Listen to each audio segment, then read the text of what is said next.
Débutons cette édition en nous rendant en Égypte.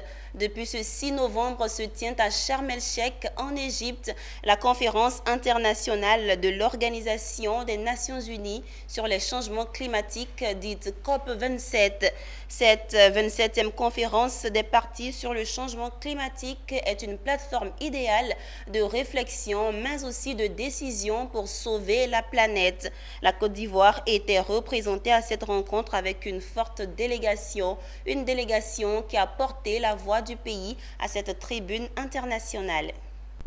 De 28% en 2015, la Côte d'Ivoire passe de 30,41% de son ambition de réduire son émission de gaz à effet de serre d'ici à 2030. Pour atteindre la neutralité carbone entre 2030 et 2050, la Côte d'Ivoire a besoin de financement sur de long terme.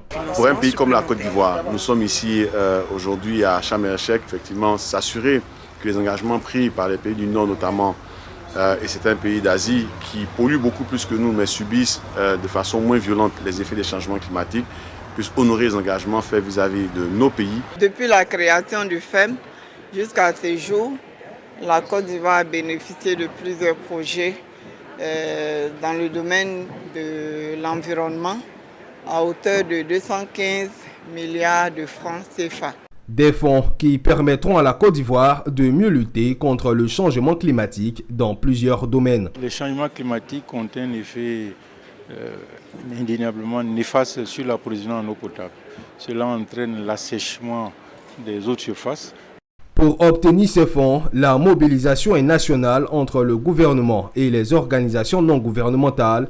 Les institutions sont mobilisées. C'est le cas du Conseil économique, social, environnemental et culturel, CESEC. Le président Alassane Ouattara, qui a été d'ailleurs à l'origine de l'initiative d'Abidjan, le moment est maintenant venu de passer à la mise en œuvre des différentes initiatives prises tant au plan mondial qu'au plan national.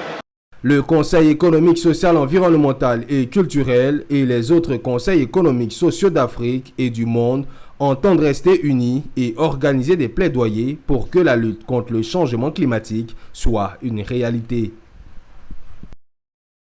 Retour en Côte d'Ivoire pour parler de la finance. Le ministre de l'Économie et des Finances a procédé à l'ouverture ce jeudi 10 novembre au Sofitel Hôtel Ivoire d'Abidjan du 5e salon de l'épargne.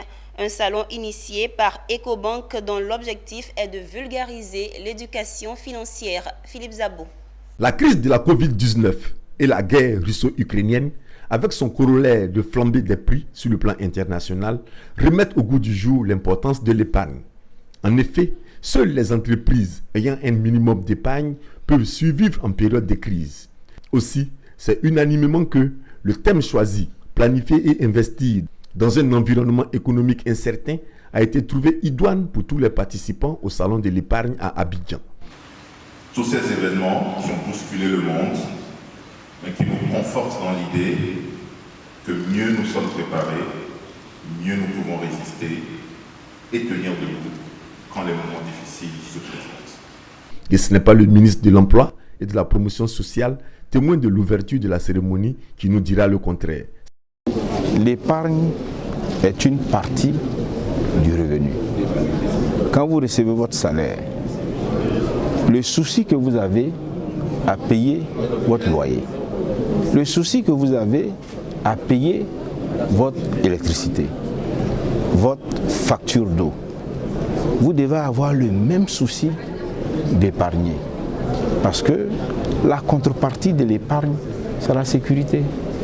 La sécurité sur le long terme.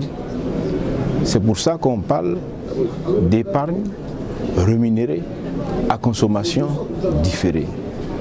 La consommation est différée à un moment de la vie où vous n'êtes peut-être plus en possession de toutes vos capacités. Un salon qui durera 2 jours avec 8 masterclass, 5 panels et une exposition. Parlant d'exposition, après la cérémonie d'ouverture faite par le ministre de l'Économie et des Finances, certains exposants ont chacun donné une raison valable pour épargner.